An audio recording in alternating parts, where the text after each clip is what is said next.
حضرت محمد صلی اللہ علیہ وآلہ وسلم نے فرمایا، 3 لوگ بغیر حساب کے جنت میں جائیں گے۔ ایک وہ شخص جس نے اپنی قمیض کو دھویا اور اس کے پاس دوسری قمیض نہ ہو۔ 2 وہ شخص جس نے باورچی خانے میں 2 کھانے نہ پکائے۔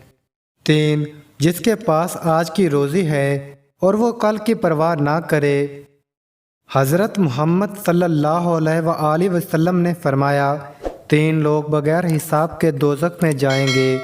ایک جس کے سر کے سیاہ بالوں میں سفید بال آ گئے ہوں اور وہ زنا کرتا ہو۔ 2 والدین کا نافرمان۔ 3 ہمیشہ شراب پینے والا۔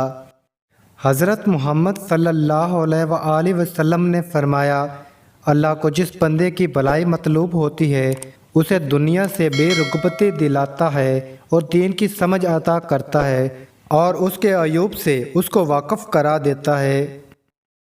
جس شخص کو یہ 3 باتیں حاصل ہو جائیں تو اسے دنیا و آخرت کی تمام بھلائی نصیب ہوئی۔